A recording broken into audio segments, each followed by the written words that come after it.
Tonight is called Are You Realistic with Your Dating?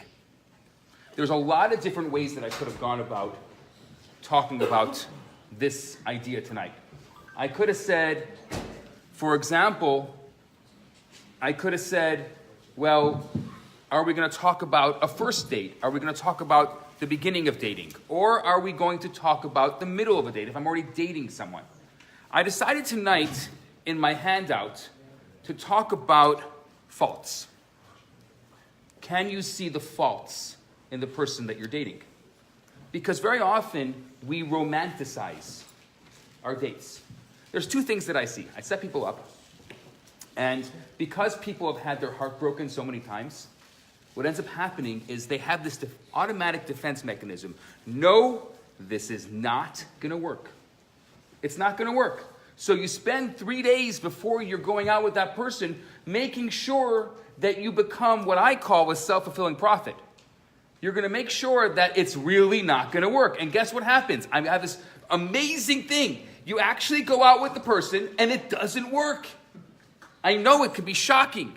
It actually doesn't work when you go out with the person because you decided before you even started it's not going to work. What you do is you first social them, right? You just check them up on Facebook and Insta and all these other things. So you make sure that you know their whole thing because you're going to base their entire life based on what they're going to post on their thing. So everyone's worried. What am I posting? What does my picture look like on my social profile?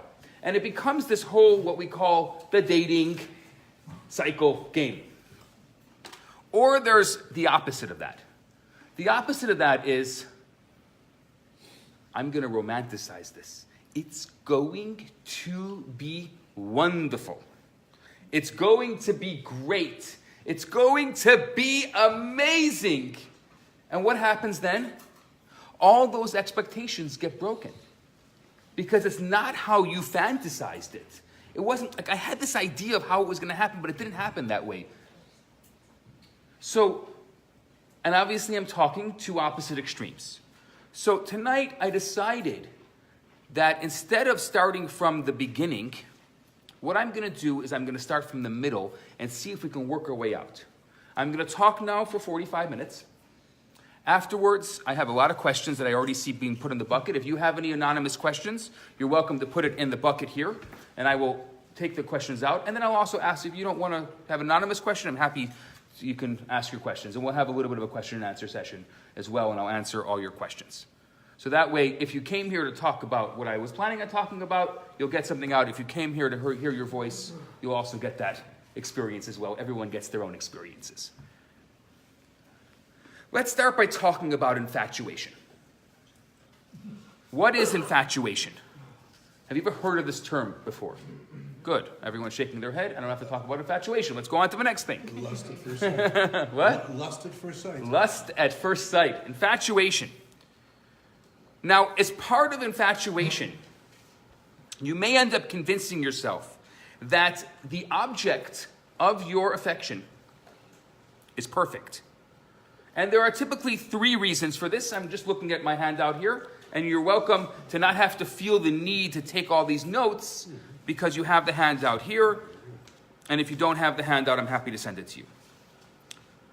Number 1, you just met the person and you don't know their faults.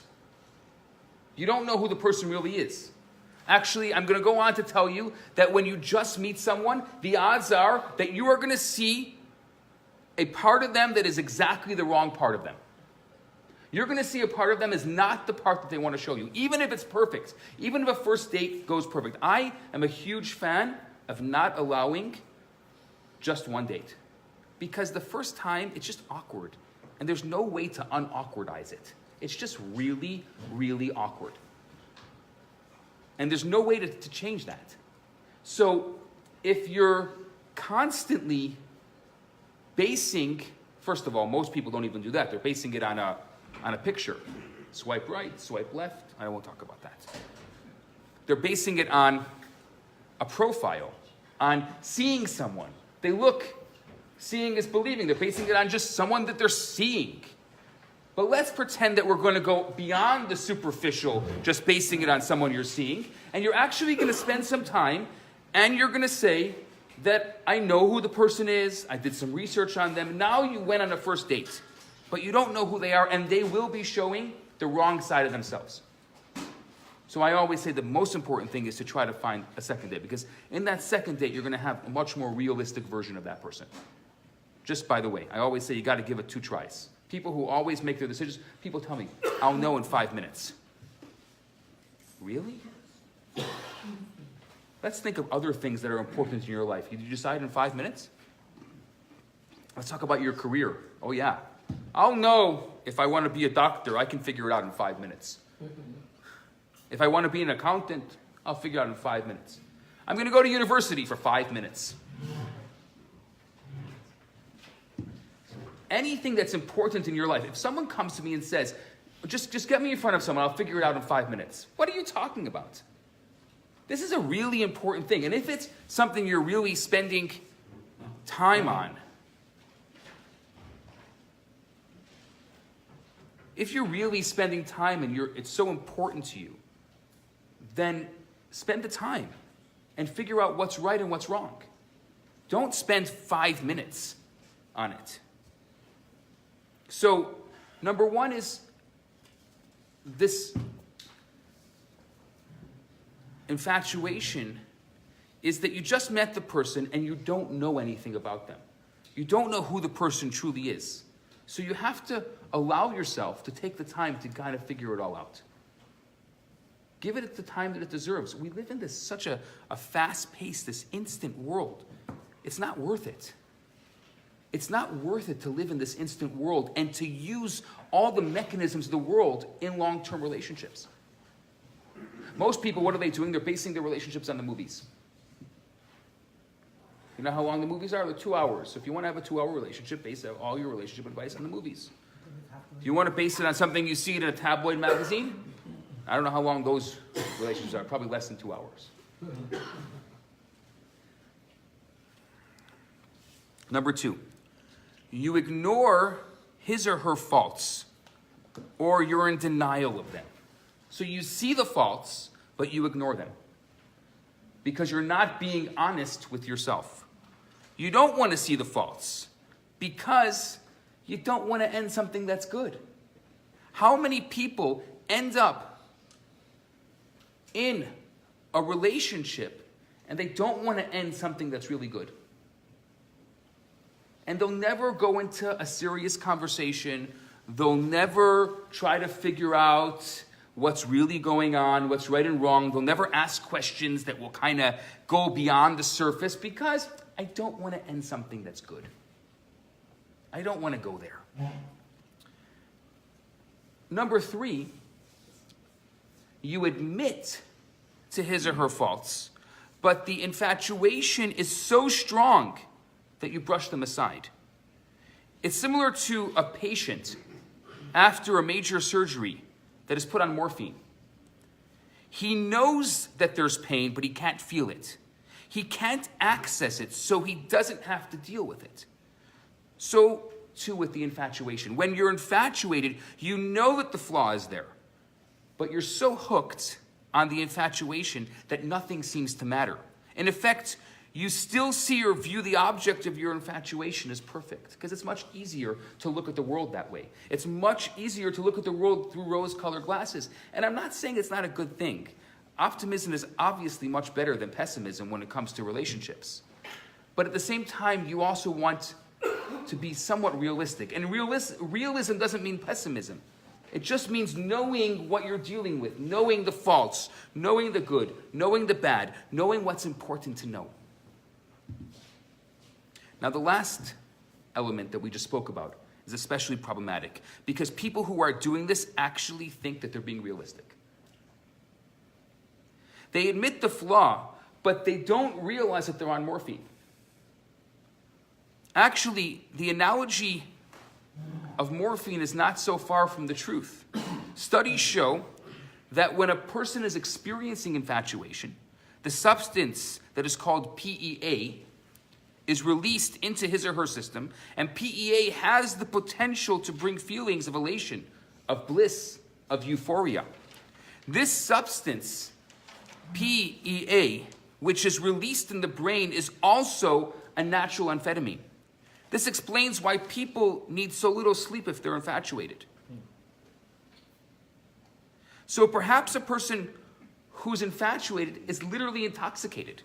Maybe there's a certain rush that happens during that infatuation process with all the hormones, with all the excitement, with all the backs and forths. That rush allows for the person to truly be in this blissful state, and that is exciting for the moment, but it only lasts as long as you're infatuated. And the moment reality hits, boom, what next? A man I once met was dating someone who had a tendency of being verbally abusive. She wasn't nasty all of the time, but sometimes she would slip. And she did so once in front of me. I told him what I had seen, and he later admitted to me that he saw this pattern, but he reassured me that he could handle it. So I suggested they get some premarital counseling just to make sure that he actually could. She was completely opposed to the counseling. So what did he do? He brushed aside the verbal abuse, deciding that it was completely a non-issue. He was too intoxicated with his infatuation to internalize the seriousness of her behavior. After they married, unfortunately, she obviously, you can see the pattern, she continues her abusive behavior, and they eventually divorce. Now, I'm using an extreme example, and it's a true story, but had he sobered up earlier, the mistake could have been avoided. Not being realistic in your dating, and I know what you're thinking, and I can see your faces, and you're like, oh my gosh, that's a really bad example.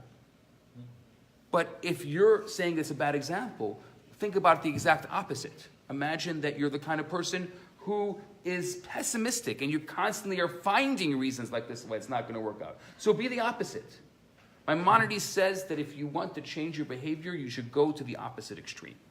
So if this is a behavior that you see as something that is natural for you, you may want to end up at the opposite extreme. Sometimes the person inebriated with infatuation asks something like, isn't love all about accepting and loving a person with all their flaws, or in spite of their flaws? Isn't that what I'm doing? I'm loving the person, flaws and all. Isn't that what the rabbi said I should do? Isn't that what it's all about? And it's really a tricky question. The reason why it's a tricky question is in order to find an answer, you have to remember that infatuation is effortless, while love requires some effort. The difference between how infatuation deals with flaws versus how love deals with flaws is the following. Infatuation effortlessly ignores or plays down someone's faults. I'm going to say that again. Infatuation effortlessly ignores or plays down someone's faults. It's really easy to ignore what is real, what is true, and what's really going on in a person's life. Love consciously accepts those faults with effort, but chooses to focus on the positive with effort. So now let's talk about the flaws. While infatuation effortlessly ignores and plays down someone's faults, love consciously accepts those faults with effort, but chooses to focus on the positive with effort. So what happens to a truly loving relationship? How is a truly loving relationship different from an infatuated relationship? Because it's a very fine line if you think about it. What infatuation is and what love is, it can be a very fine line between an infatuated relationship and a loving relationship. In a loving relationship, for example, a serious marriage potential, the following happens. Now, obviously, I'm generalizing. I have no choice but to generalize. We're in a room full of many people. If I was talking about your specific story, your specific narrative, I wouldn't generalize. But here in this class, I'm going to generalize. And I apologize. I'm not talking about you. I'm talking about somebody else on the wall. Two people meet. This wasn't you. Nothing to do with anything. This never happened to you. This is just some phantom person. They like each other. They share goals. They share values. There's attraction. Ah, we're in love. It's so wonderful. It's so nice. It's so blissful. They spend time together. They get to know each other. They actually talk. I'm shocked. It does happen every so often. Men and women do talk. Shocking. There's even some sparks. Maybe there were some fireworks that someone launched from behind her back, but there were some sparks. And they go beyond the image, so to speak. Then they talk. They spend time together. Some of their faults become more apparent. They don't ignore, they don't deny those faults. Rather, they responsibly consider whether they can handle those particular thoughts because they're coming up in the course of whatever's going on in their life. So they see it and they're conscious about it. In other words, they're able to assess the authenticity of this real relationship as they progress. They build the foundation of the marriage. They build it on shared values. They build it on honesty. They build it on respect, on knowledge, and yes, of course, most importantly, and I say this most importantly, attraction. Rather than what would be maybe wishful thinking or blind attraction. Maybe at some point we can talk about, if you have this question, I can differentiate between blind attraction and real attraction. The false sense of security that often happens.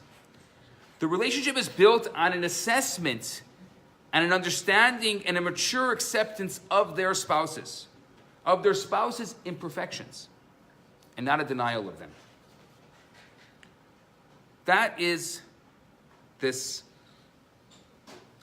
I guess, euphoric type of idea. Now, let's talk about love.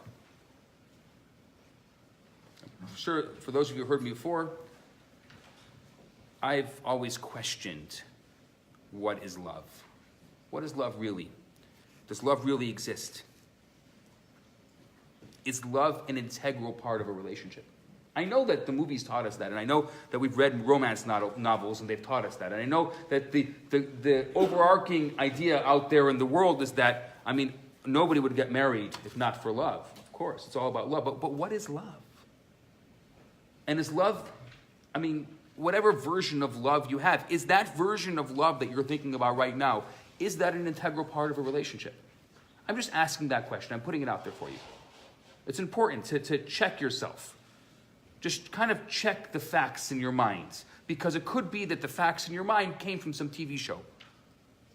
And maybe in the TV show it looked like love, but that was some writer that constructed that love experience. And is it real? And if you have that same experience, you're like, oh my gosh, I'm experiencing the same thing that What's-His-Face experienced on that particular show. I mean, it's unbelievable. This is amazing. But then it doesn't pan out the same way it panned out for him or her. And so you get into trouble by thinking that the rest of the narrative, the rest of the movie is going to be exactly the way you expected the movie to be, because that's the way you saw it in the movie. So there's a couple that I know. They've been married for a few years. But they're already during the dating, there was one big issue. The guy was often late. Now, he wasn't the conscientious type. So now she had a decision to make. Could she marry him? There were a lot of things that were very right about him, and they were very right about the relationship. But she decided that she could handle it. She knew what she was getting herself into. She knew that the guy was always late. She knew exactly what was going on, and she decided that I can deal with this. It's okay. Now, anyone happily married, including this couple, will admit that imperfections that you know about a particular person, they could become annoying at times. But if you have a strong foundation to your relationship, a relationship that's based on reality, the faults become less significant over time. You still see them, They still exist, but they're not as important because you're starting slowly over time to see that there is a bigger picture. He even began to change and improve as a result of the marriage. I know what all the women are thinking. You see, she had a fixer-upper, and she had an effect on him. And yes, it's true, I can slowly change my men. I know there's a lot of women, and I'm generalizing. There's a lot of women who like to go out and change their men. For some reason, it became this thing. I'm going to go change him. I'm going to find the guy that I can... exactly, the most messed up guy possible, and I am going to be able And when to... she's changed him, then she leaves. What? Because she got what she wanted. Then Of when course. she changed him, she leaves. Because that's not the person she married. Very good. Once she changes him, she leaves because it's not the person she married. The point is that she was marrying a version of him that didn't really exist. So when she got that version, she realized that I don't even want that. I wanted the guy that I originally had because that's the guy I fell in love with. So you got to be careful about the fixer-uppers. What? But back to the other question, what's love? But what's love? There we go. You see all these existential questions. This is very difficult stuff. They expect me to talk about this stuff. Like, how am I going to talk about it? Because it's so complicated. And the funny thing is, here I'm a guy, and like, guys don't know anything about love and marriage and anything. So automatically, as part of the male species, I'm having a very hard time talking about this to begin with. What? I have a title. So because I have a title, because I carry the title, I can just say whatever I want, right? Love. What's love got to do with it? Love, it's okay, it's wonderful, it's great. What the heck is love anyway? So now, the fixer-upper. Are they going to change? I don't think it's always a good idea.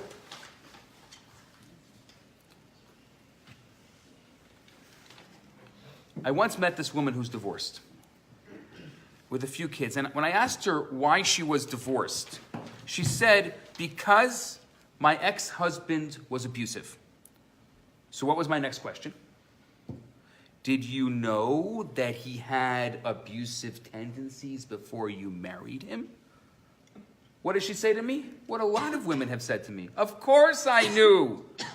We dated for close to 2 years before we got married. I knew everything about the guy. So what do you think my next question was? So why the flippin' heck did you marry the guy?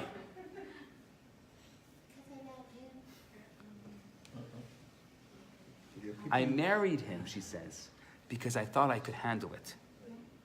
And I thought he would change after we got married. There's this idea that somehow, magically, this guy is going to change.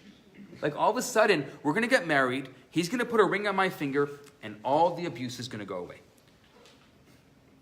When we marry people whose faults are so damaging that the relationship can't survive unless that person changes, that person will probably never change.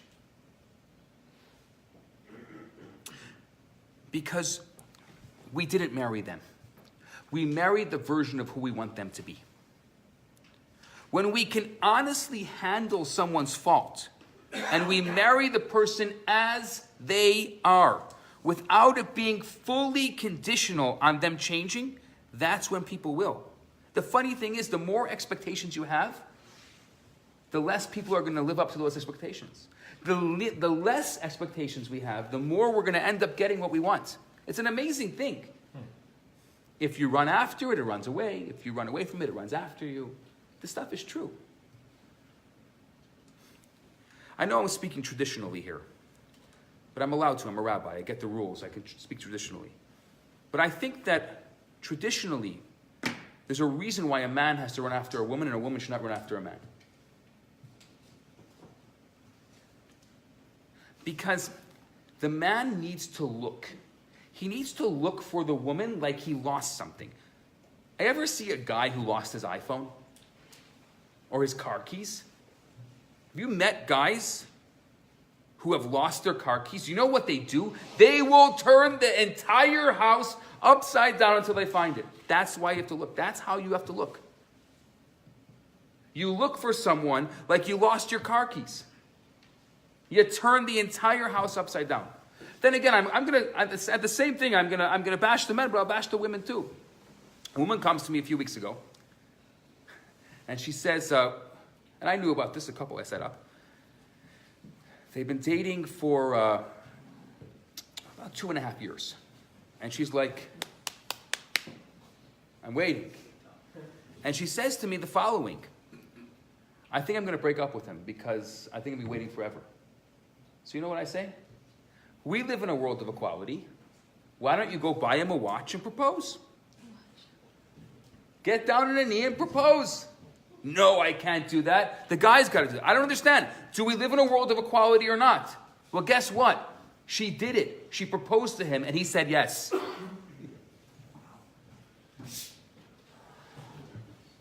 she actually buy a watch? I don't know what she did. I don't think she did. I think she just asked him to marry her and he said yes. And that was it. The guys want to know, what kind of watch did she get him? Was it worth it? Exactly. It sounds crazy. But if we live in a world like that, I think it can go either way. I think we have to be okay with the possibility that life is fluid and it's not linear. That it really can go either way. And you never know what's going to happen. And that's okay. It's okay the same way that it's okay for her to not have expectations. It's also okay for her to propose. It's the same story. And because I think as a society we have broken all the boundaries, because we've broken all of the stereotypes, we have to be okay with picking up the pieces and realize that it's not going to be what it used to be. It used to be people had a need. They had a need to get married. Today we are completely self-sufficient. We don't have that need anymore. We don't need. And it could be today that what I have to do is I have to really physically feel like there's something missing in my life. Clear out half of your closet. Do you ever look at your closet and say, is there room for someone else's clothes here? I'm not talking to anybody in specific. Can we have this conversation? Do you have physically, let's start from the basics. Physically, do you physically have space in your life for someone else? Is there space in your closet? Is there space at your table? Is there space in your bed? Do you physically have space for someone else in your life? Then we can go to emotionally, then we can go to mentally, to spiritually. That's a whole different level. But is there physically space in your life for someone else?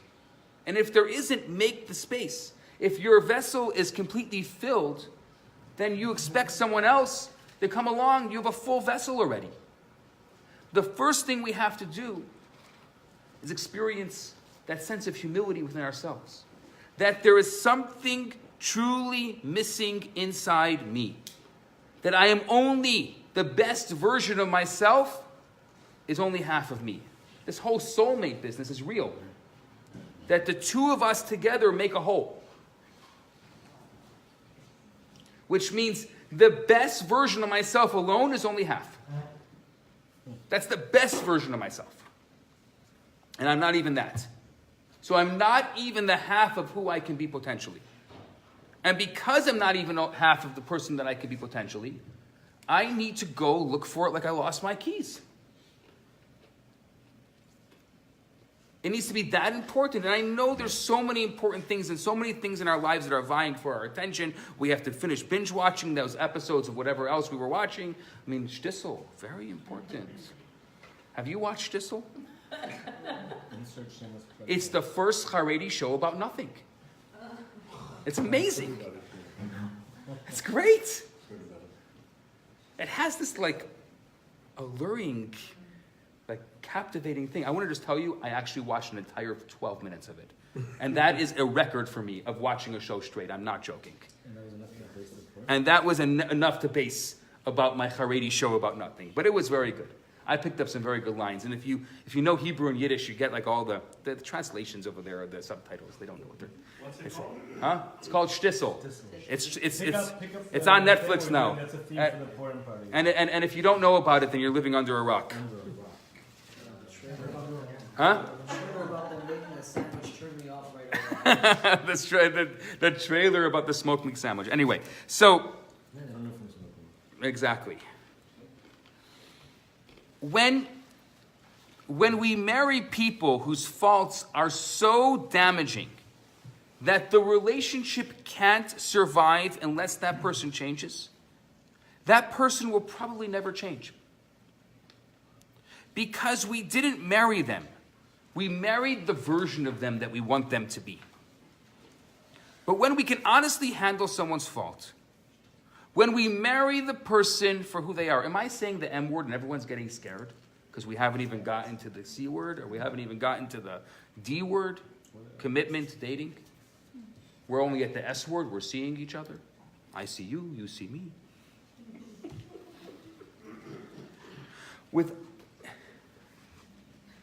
If we're able to, whatever version, marry, date, commitment, see, I don't care what version you use. I'm using marry because I like the big M word. You can use whatever other version makes you feel comfortable in your comfort zone and stay there. I'm just testing out. Can I push the envelope a little bit tonight? Sure. Okay. Can I give you a little bit of a little what word? Zug. Can I zug? Give a zug. I'm gonna give a zug. Okay, good. I'm just making sure I can give a zug.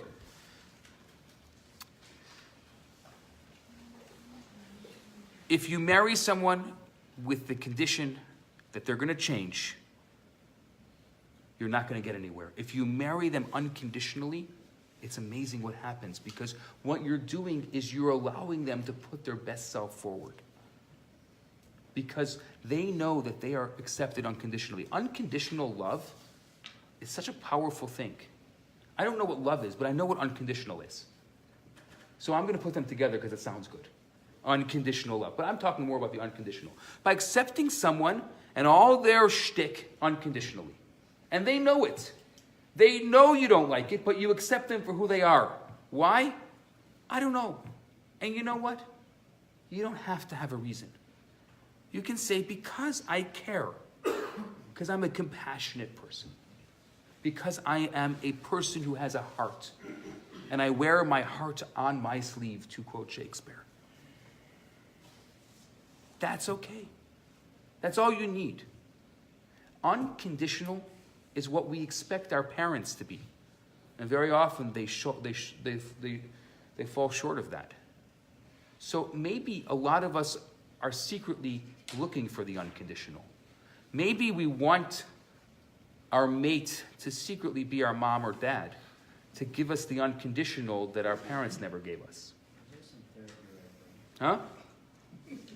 And that was like the past 20 years of therapy for you. Just all in one word, and the rabbi is bringing up too many things tonight, so I'm going to just stop there. So now let's go, and I want to turn the table. We spoke about the other, but what about me? Sometimes people are realistic about the other person, but they're not realistic about themselves. They're not realistic about their faults. So very often, there's two versions of people that I see. The people that come to me with a long list. It's like a shopping list, and it goes, how many things I can't even tell you. And the people who say, what are you looking for? I don't know. What are you looking for? I have no idea. You know, just get me anyone. I don't care anybody. They have a nose, good. Huh? They have two eyes. They have a mouth. Sounds good to me. They have a pulse.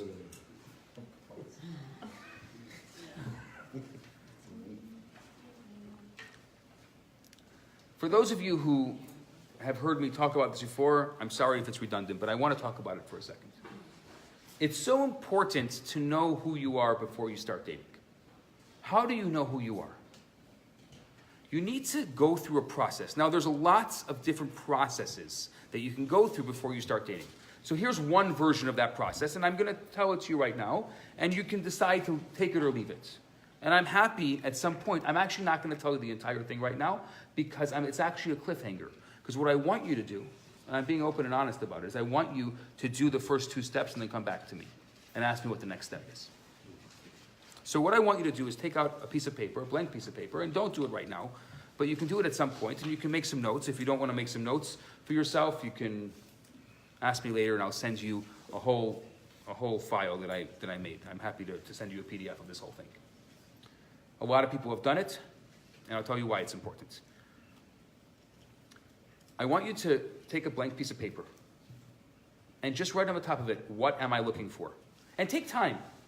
This process could take you 10 minutes, it could take you 10 years. It doesn't really matter. I hope not 10 years. Yeah, it matters if it's- Yeah, I know. So I hope not 10 years. But it can take you hopefully more than 10 minutes. And you write down as many things. The point is that if you handed me this paper, this is how important this is. This is the rule. If you hand me this paper, and I find someone, and I check off every single thing, you will go right to chuppah. You won't even date. That's how descriptive it has to be. So I don't want, huh? Put it on the list. He wants the watch. He's still stuck on the watch. What kind of watch do you like? This one's from 1985. That'll be on my list. Now, I don't like words like nice. I don't know what nice is. Everyone is nice.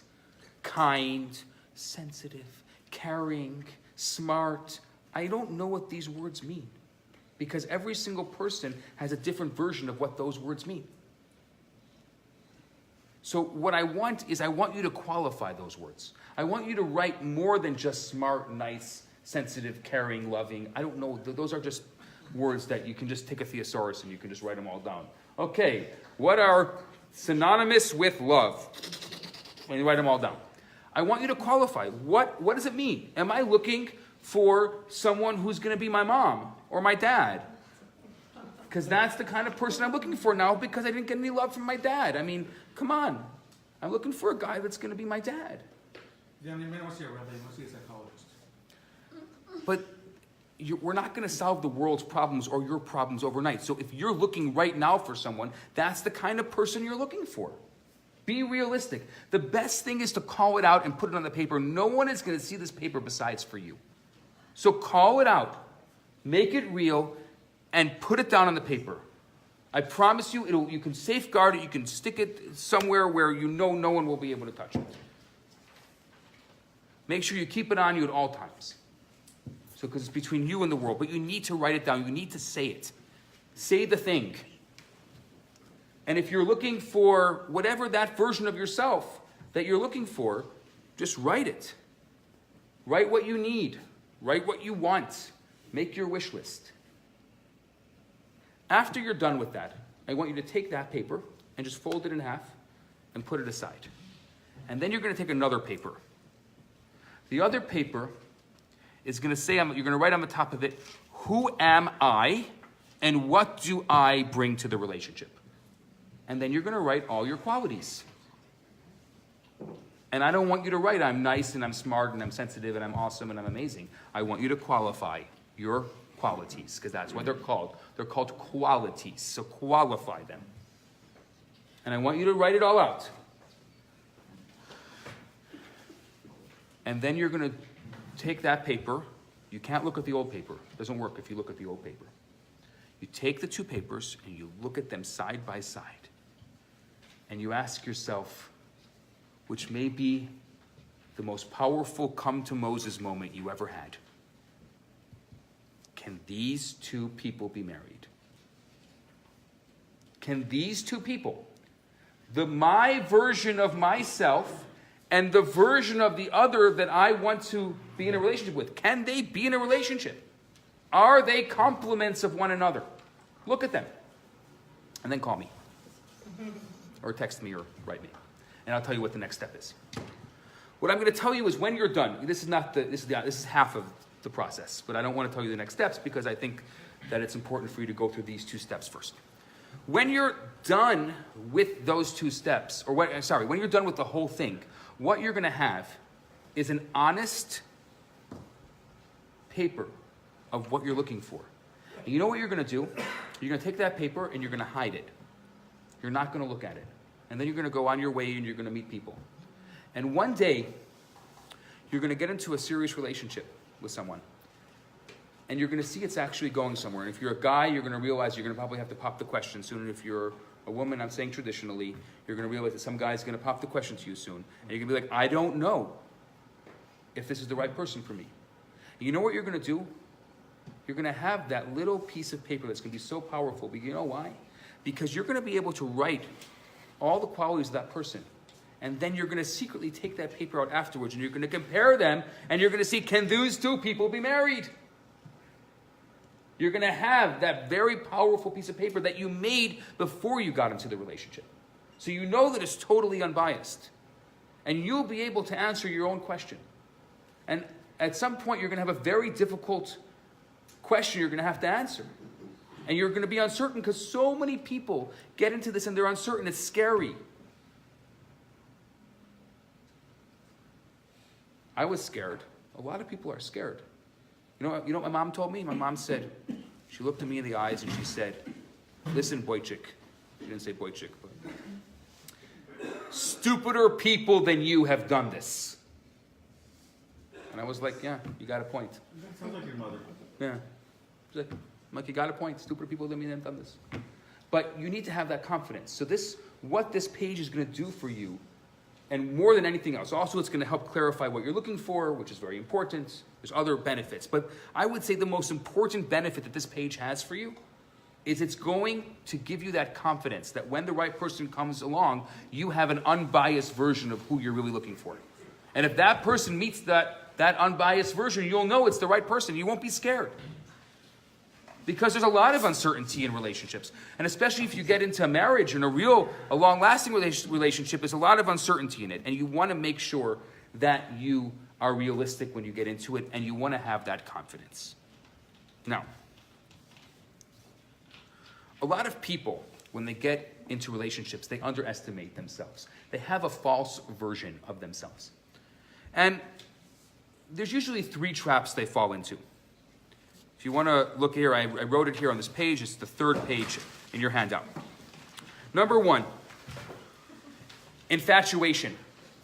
The lie of infatuation is all I need is attraction. If I'm attracted to him or her, I'll be okay. That's a lie. Number 2, desperation. The lie of desperation is there's no one else out there for me. The trap of desperation is a very dangerous one. It's caused a lot of people to ignore horrific things during the dating process. I sometimes get these calls. I'm sorry if I'm generalizing, but I have to tell you this. And I have like this, you can hear like on the other side, I need to get married. I need to get married. And I say to her, when is your 30th birthday? When is your 30th birthday? And it's something, I don't understand it, but it's something around like a certain time, and all of a sudden it's like, I need to get married. That desperation is really not good. I'm scared to set people up who are desperate like that because I know what they're looking for. We all know what they're looking for. And the moment they get what they want, they're going to throw their guy out. That's the reality. Because they didn't really want the guy. They just wanted what the guy can produce. It's like a junkie looking for a fix. It's like a junkie looking for a fix. Couldn't have said it better myself. And number 3, not in reality. Not in reality looks something like, I'm perfect, so I think I deserve someone who's perfect too. And guess what? Nobody's perfect. It's kind of like,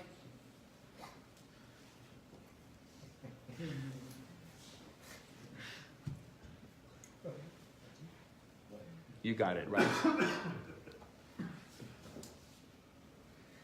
Do I need to say more? Good. Anyway, this 3rd trap can keep a person single forever. Forever is a long, long time. A long, long time.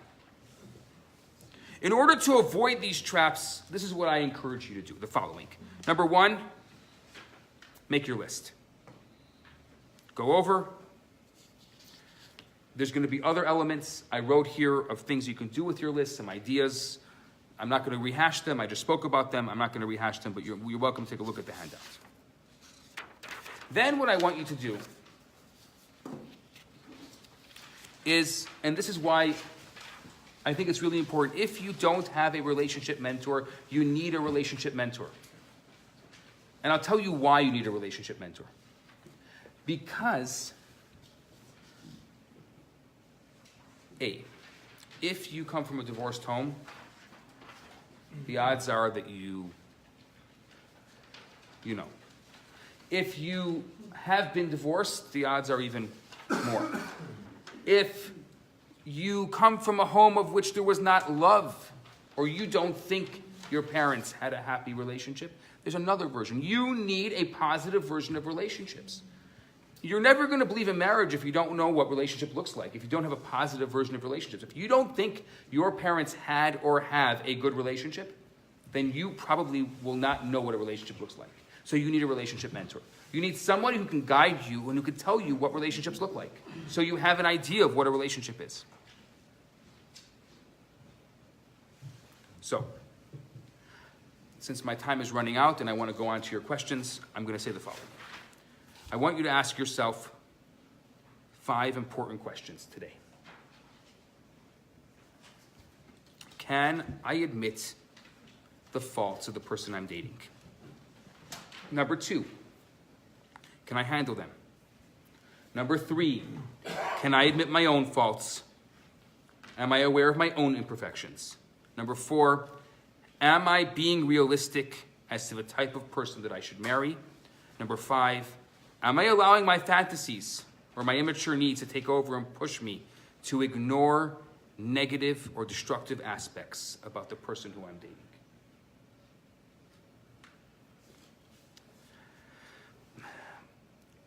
I'll tell you the truth, I was scared to talk about this tonight because I know, and I can feel the energy in the room. I know it's a little depressing, like, okay, well, where do I go from here, Rabbi?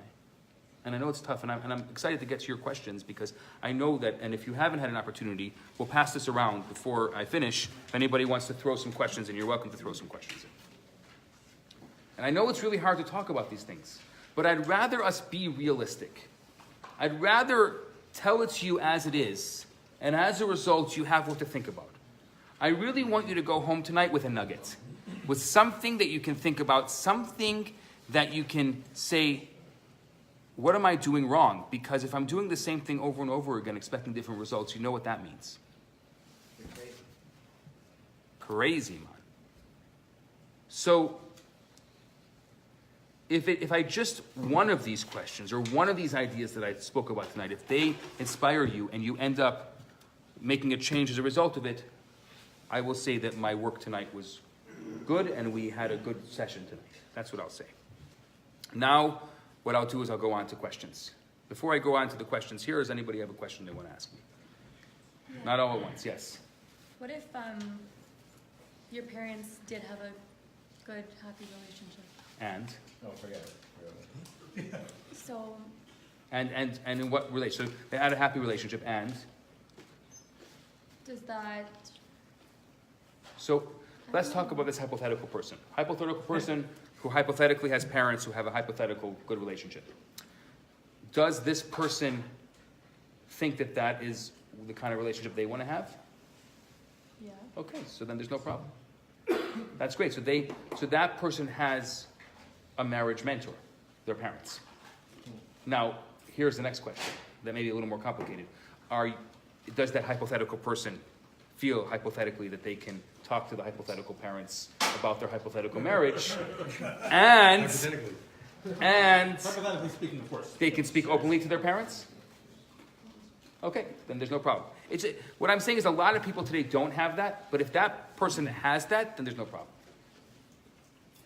But it's good for that person to also know that those people are your marriage mentors. And they're the people you're looking at when you talk about long-lasting and healthy relationships. And it's good. And I think, by the way, parents are very good. If you really feel like your parents are a great example of relationships and you feel like you can have an open, honest conversation with them, happy birthday. I mean, that's the best situation. Unfortunately, I know more people than not don't have that. So if you have that, I would consider yourself lucky. Yes? What if hypothetical parents who did not have a relationship got divorced still insist on being in your relationship. And that's all you know. Tell your mother to step back. Well, I would say to those hypothetical parents, has it worked out for me yet? Do you want hypothetical grandchildren? But they know the answer. They don't have actual. What? They know the answer, but somehow I know. It's very complicated. It's very complicated because you do have an obligation to honor your parents, and I'm not saying don't honor your parents, but you also have to be careful not to allow yourself to... Walk away. Just walk away. You're a big boy. I didn't say it. The rabbi didn't say it. As long as the rabbi didn't say it. You're allowed to say Okay. you're a big boy. Mike, what? I have a question for you. Question. Yes. We've got some questions. Yes. How do you feel about bringing an outsider, like say like best friend and trusted friend, to help identify your faults? Somebody who you know will call you on your BS, because when it comes to admitting your own faults, it's like that little trap when you go into a job interview and that question comes up. You know, what's something you'd like to improve? So- what's your biggest weakness? And people will always sugarcoat it and say, "Oh." So it's a very good question. What he's asking is, what do you think about bringing a friend who knows you inside out, who knows your BS? There's no such thing as a friend who knows you inside out, but I do believe that you can have a friend who can call you on your garbage. So that is true. I would go through the process first and then bring the friend in, because I think you want to go through that process unbiased. And the moment the friend comes into the picture, it's going to become biased. But I do think it's great if you have a friend like that. Friends are very valuable. I wouldn't make it a survey. Don't bring 20 friends in. This is not a survey. But definitely bringing one good friend into the picture is very good. What? No polls, no Facebook polls, please. But one good friend would be very, very valuable. Okay. I have a question. Yeah. Should you change your life to attract a certain girl to your life? Should you change your life to attract a certain girl to your life? Well, Or, because you said do you want to be that person that you end up changing to? Like cutting your beard or... Do you want to be the kind of person you end up changing to? Rabbi, if I That's may- the question. You What? and I have had that conversation before. And it's more a question of knowing your limits as to what you're willing to change. to No, know but what you're I think there's much more than knowing your limits. You have to ask yourself, okay, so if I change myself and I'm not who I am, if I'm not myself, then what's the point of changing? Yeah, well, that's it. That's why knowing what you're comfortable with. I would rather say that this is the kind of person I'm looking for. And it's hard because, you know, the old joke where you have the singles ad, those old singles ads from the newspapers, they don't exist anymore, but and you're like, yeshiva bacher, beard, hat and jacket, studies all day, looking for same and other. So you have to be you have to be careful about what you're looking for and what you turn yourself into. Okay, well, let's go to, I got a bucket here full of questions, so let's go to some of these questions. This person addressed me in third person. Does Rabbi Bernath believe that couples with a large age difference can work? I don't know what the term large is relative. In generally, I think that more than 10 years is not a good idea. I don't think it's a good idea that your partner should be closer to your parents' age than yourself. So I would say 10 years at most. I mean, especially in today's world, there's such a generation difference in 10 years. I mean, even 5 years has a generation difference, but 10 years is even a bigger generation difference. So I would definitely say that you have a lot of problems. And if you want, I hate to refer, but if you go online and you type in Rabbi Bernath, large age difference, I wrote an entire article about it. And in that article, I list all of the reasons why I don't think larger than 10-year age differences work. Does Rabbi Bernath believe in love at first sight? Do I believe in love at first sight? I think that there are people who can say they have love at first sight, but they can only tell you after the fact. They can't tell you at first sight that there was love. I think a lot of couples actually will tell you that they knew they were right for each other right away, but they're telling you after the fact. Hindsight is always 20/20. So love at first sight, I don't think there's anyone who just had a love at first sight and can truly say that at first sight. They can maybe say that a year or 10 down the road, but not at first sight. So love at first sight does exist. I mean, you can ask couples. They'll tell you stories about love at first sight. But I'd rather talk, I believe in couples who are married for 10 years that had love at first sight. I don't believe in people having love at first sight. Love develops. Because I believe that love develops over time. So 10 years later, you can tell whatever narrative you want. If you want your Genesis story to be love at first sight, make it love at first sight. If you want your Genesis story to be love at second sight or 50th sight, I don't care. If you want, you can tell whatever story it is. It's great for the bubbas, but that's about it. Next question. Do I recommend dating websites? I'm not gonna... I'm gonna try to give you unbiased here. It's your question. Huh? You put that question. I did not put the question. It's not my handwriting. You know my handwriting. This is not a shameless plug here. So what I'm gonna tell you is the following.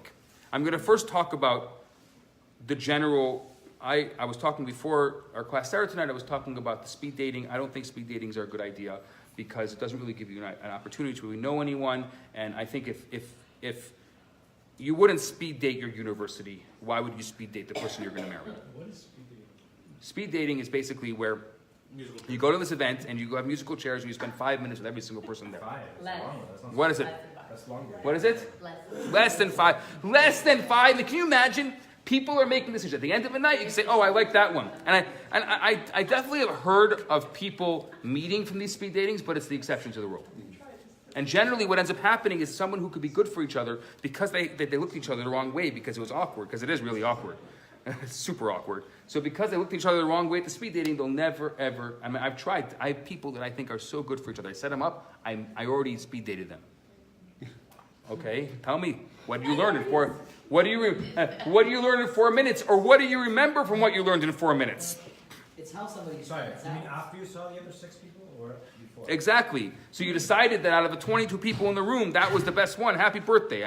So then you have all these swiping right and swiping left, and that is like messed up our society.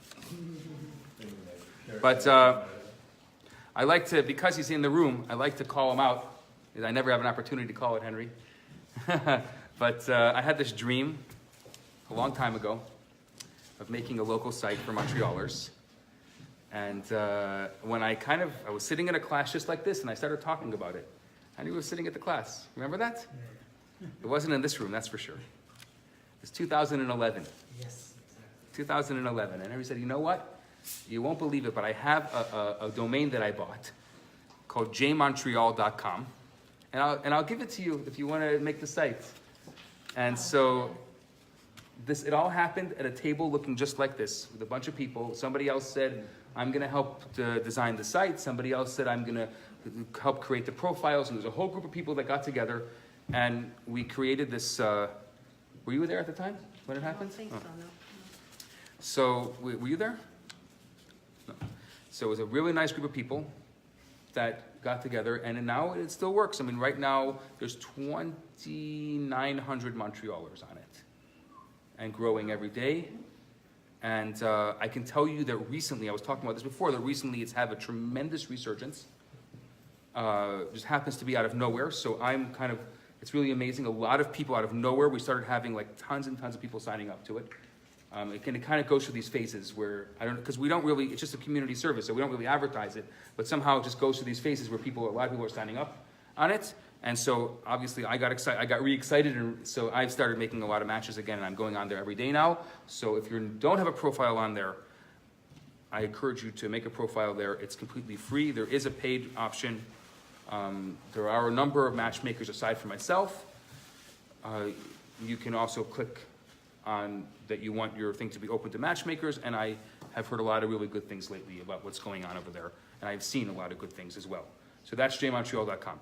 The other sites, I can't vouch for those sites. I've heard different stories. Some people have had success, some people not having success. I heard of a thing that's happening with these blind dates that are happening this Sunday. There's stuff going on in the city. My opinion in general, as long as it's not going to prohibit you from finding someone, I think that it's all good.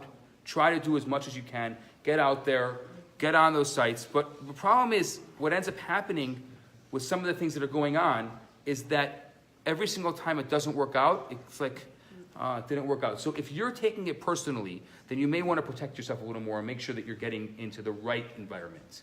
So I can tell you, like a site like J Montreal is a little more protective of that than other things. So if you are okay, look, I'll put myself out there, I don't care what happens, then try it all. But if you're someone who every single time you get someone that lets you down, you're gonna sulk over it for a year, then I wouldn't just put yourself out there like that. But And that's my advice. Well, if you're gonna be real enough to write everything down about your faults and who you are, I mean, don't you also owe it to yourself to have a tougher skin as well yes. at the same time? I would hope that in today's day and age, people have. I mean, I think at work a lot of people have tough skin. So I would hope that that tough skin will translate itself into the dating and relationships as well. The next question. What is LOOOOVE? Question mark. What is love? In Detroit. I have no idea. I have no idea what love is. I still wanna put on a Spotify playlist right now. I know. There's got to be a bunch of Spotify playlists that have some rabbi once told me, it's not as great as the singles think it is, and it's not as terrible as the married people say it is.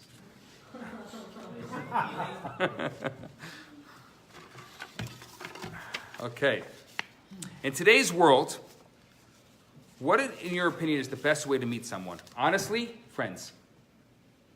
The best way to meet someone today is you go to a friend that's the same age as you, who you think is a good person, and say, you must know someone who you've dated who would be good for me. But you're so popular, man.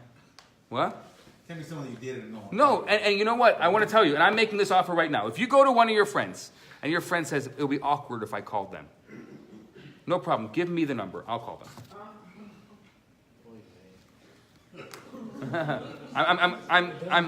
I'm calling the BS right now. What? It doesn't have to be someone they dated. No, it could be someone they know, but it's always easier if it's the person they dated and they said they wouldn't work out between the two of them. Like often your people you date, they're nice people, they're good people, but just the two of you aren't going to work out. So share friends. That's just weird. Why?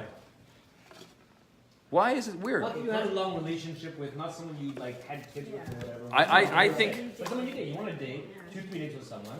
It didn't work out. You want to shoot For it you, out, but that's it what could it work is. for someone. Okay, if it was a couple But then you of meet days, someone, fine. yeah, you meet someone who's like, oh my gosh, to be perfect for you. Okay. One of my best friends' exes, I couldn't do that. Why not? One of my You friends, one of my said friends, date, you didn't say one of my friends did. I did. Hold on a second. Let's okay. Order in the court. Well, very soon we're going to finish this thing. We have a limited time frame. We'll finish this whole thing and then you can debate this over. I'm just telling you that I have seen the most success from friends. Well, here, we know one in question. Yeah. My ex and Yeah, friend of ours, exactly. we're at the wedding. You have a lot of people have success, and I want to tell you also. I believe that you need to make a vessel to get the blessing, and if you set your friends up, you're going to get married. You heard it here first. Go out there, find someone for your friend, and you're going to end up getting married. Because that's the way it works. Stop trying to find someone for yourself. Find someone for your friend. The next question. How does love, lust, and infatuation differ? You see, this is the problem with all these words. How does, love, lust, infatuation, I mean, these are all words. I mean, you can define them the way that you want to define them. There's a lot of people confuse love and lust. Physical touch confuses love and lust. Love is something that's much more long-term. Lust is something that's instant. You can't be in love after a minute. So the person who asked me if there's love at first sight, there's definitely lust at first sight. I believe in lust at first sight. I don't know if I believe in love at first sight. Love is something that has to develop over time. Lust is instant, but lust is as instant as the value, easy come, easy go. So whatever value in your instant gratification, you can have that value, but it's not the long-term kind of value. Infatuation is a much bigger story. We spoke a bit about infatuation today, and if you want, I'm very happy to talk more about infatuation a different time. Infatuation are very closely related. What? I mean, is it safe to say lust? Lust and infatuation are more closer than love and infatuation, for sure. But couldn't one turn into the other, lust could turn? I don't know if lust could turn into infatuation, could infatuation turn into lust, I don't know. These are all definitions, you have to define your definition, but I'm happy to talk about it in the right time. Okay, true versus blind attraction. Someone asked me the question, that's great, thank you. True versus blind attraction. True attraction is going to be after you finish that list that I told you about. You're attracted to someone not based on their looks. I'm not saying that looks can't be in the list, but it shouldn't be number one. Looks should never be number one. It could be number two, but not number one. And so you actually are attracted to someone who is really in line. Your heart and your mind are the same. Your mind that made the list, and your heart is in sync with your mind. So you become attracted to someone who fills what you're looking for, honestly. That is true attraction. Blind attraction is, that one looks nice. Swipe right. That's what blind attraction is. It could work. It could not work. I can definitely tell you true attraction is going to work much more than blind attraction. That much I can tell you. Is it true that the things we find cute at the beginning of the relationship end up bugging us later on? It's a very good question.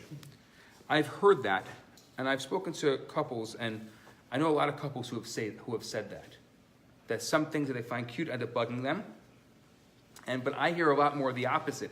Things that bug them in the beginning end up being things they find cute later on. Really? Yeah. You know why?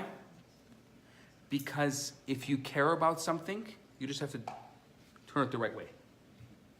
Which means if it's bugging you, there's a reason, because it's having an effect on you. It's rubbing against you the right way or the wrong way. It could be you.